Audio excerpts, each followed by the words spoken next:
पश्चिम बंगाल में 103, 102, very close. Bengal से बड़ी खबर दिनेश। और दीनहाटा से मंत्री उदयन गुहा पीछे चल रहे हैं, श्यामपुकुर से मंत्री शशि पांजा पीछे चल रहे हैं। क्या ममता के खिलाफ एंटी इनकम्बेंसी का इशारा?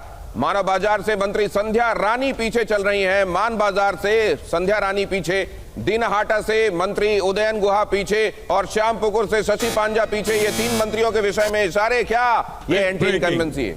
सोनारपुर दक्षिण से रूपा गांगुली आगे। रूपा गांगुली आगे चल रही है। सोनारपुर दक्षिण से रूपा गांगुली, मुझे याद है पिछले इलेक्शन में उन्होंने क्या जबरदस्त वहां पर कैंपेनिंग की थी। मुझे याद है एक खासकर एक जगह मैं उनके साथ खुद गया, जब वो उनका रोड शो कवर करने में मैंने देखा था। अब काफी ज्यादा पॉपुलर है वो वहां पर, लेकिन बंगाल की सिचुएशन बड़ी अलग होती है। पर्सनल पॉपुलैरिटी अलग चीज होती है, और ये इसका सबसे अच्छा अनुभव बाबुल सुप्रियो को हो चुका है। एक और ब्रेकिंग, नवादा में हुमायूं कबीर आगे।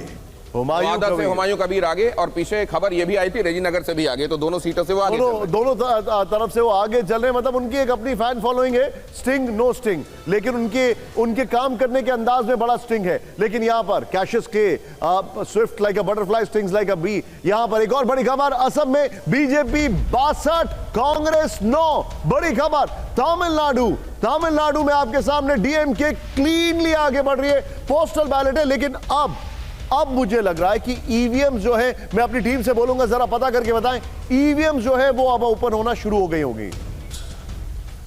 और एक बार फिर से बता दें आपको कि एंटी इनकम्बेंसी से निपटने के लिए ममता की सारी तैयारियों के बीच आप देख रहे हैं उनके मंत्री पीछे चल रहे हैं, और इधर भारतीय जनता पार्टी की तरफ से अभी हमने आपको बताया रूपा गांगुली सोनारपुर दक्षिण से आगे चल रही हैं। ममता बनर्जी भवानीपुर में लगातार लीड बनाए हुए हैं, बैलेट की गिनती हम आपको बता रहे हैं। और उधर तीन मंत्रियों के संदर्भ में अभी सूचना आई कि वो अपनी अपनी सीटों से पीछे चल रहे हैं। नंदीग्राम से शुभेंदु अधिकारी आगे चल रहे हैं, लेकिन यहाँ भवानीपुर में उनके लिए खबर ठीक नहीं है। भारतीय जनता पार्टी की रूपा गांगुली और अग्निमित्रा दोनों ही आगे चल रही हैं। लेकिन दिनेश एक बात है, बंगाल के इलेक्शन आप देखिए, असम के देखिए, और फिर मुझे याद आता है दिल्ली में बीजेपी हेडक्वार्टर पे जलेबियां बनने की खबर जो थोड़ी देर पहले आ रही थी। तो यहां पर अब देखना यह है कि जलेबी जो है वो सिर्फ असम में बटेगी या बंगाल में भी। पुडुचेरी में तो बटती दिखाई दे रही है पोस्टल बैलेट के रुझानों में। लेकिन दिनेश गो अहेड, ये इस वक्त की बड़ी खबर। और इधर देखिए आप, निशित प्रामाणिक पर भी निगाहें हैं लोगों की, उनका क्या होता है, मिनिस्टर ऑफ स्टेट रह चुके हैं केंद्र में। और इधर क्या हो रहा है टीएमसी के मंत्रियों का, उस पर भी निगाहें हैं। टीएमसी के मंत्रियों के साथ एंटी इनकम्बेंसी दिखाई दे रही है। आगे बढ़ने से पहले क्विक टेक पुष्पेश सर से मैं लेना चाहूंगा। सर, कुछ भी हो, रिजल्ट किसी के भी फेवर में हो, चाहे वो बीजेपी हो या टीएमसी हो, लेकिन स्टाइल ऑफ फंक्शनिंग, जिस तरीके से फाइट है बंगाल में, सेंस ऑफ इनसिक्योरिटी टीएमसी में जरूर आई है, और ये शायद स्टाइल ऑफ फंक्शनिंग में बहुत बड़ा चेंज लाएंगे। अगर बीजेपी आई तो डेफिनेटली चेंज होगा, लेकिन अगर टीएमसी भी आती है तो भी स्टाइल ऑफ फंक्शनिंग में चेंज होगा। आपको लगता है इस बात? नहीं, मेरे ख्याल में गौतम का जो कह रहे थे मैं उनसे सहमत हूँ। मुझे लगता है जो पोस्टल बैलेट से इशारे मिल रहे हैं वो ये है कि ममता की पॉपुलैरिटी में कहीं ना कहीं तो थोड़ा गिरावट आई है, मगर ममता ने जितने ऑड्स के अगेंस्ट संघर्ष किया है और जो बदलाव बीजेपी के कलकत्ता में या बंगाल में आने से हो सकता है, उसके प्रति न केवल बंगाल में बल्कि देशव्यापी आशंकाएं हैं, जिनको लेकर भी चिंताएं हैं। और ये विषय भाजपा वर्सेस तृणमूल का नहीं है,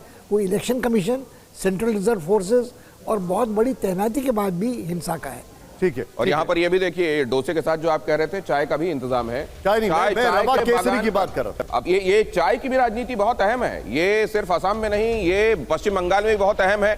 इसीलिए प्रधानमंत्री भी वहां पहुंचे। आपको याद होगा 1 अप्रैल को उन्होंने भी चाय की पत्तियां चुनी थी। लेकिन ये एक बार फिर से आपके सामने देखिए, ये कांटा जो दिखाई दे रहा है, ये एकदम आसपास का 102, 105 का फिगर एक बार फिर से ये बता रहा है कि ये बहुत नेक टू नेक है। लेकिन क्या ईवीएम के खुलने के बाद पूरा माजरा बदल जाएगा या ऐसा ही रहने वाला है? नेताजी इंडोर स्टेडियम के बाहर तृणमूल कांग्रेस के जो ट्रेड यूनियन नेता हैं वो वहां पर ऑटो चालक, सड़क पर सामान बेचने वाले, रेडी पटरी वालों के साथ पहुंचे हैं। वहां पर बंगाल का जो इलेक्शन कलर है वो एकदम अलग आपको दिखाई दे रहा है। ये देखिए 102, 105 स्क्रीन याद रखिए, ये टीवी9 भारतवर्ष पर जो आप स्क्रीन देख रहे हैं, ध्यान से देखिए। मैं बार बार रिपीट कर रहा हूं क्योंकि सबसे तेज, सबसे रिलायबल, ऑथेंटिक ये हमारा ट्रैक रिकॉर्ड है आपको नतीजे बताने का। कई बार लोग आगे चले जाते हैं, पीछे आ जाते हैं, लेकिन यहां पर ऑथेंटिसिटी बहुत इंपॉर्टेंट है।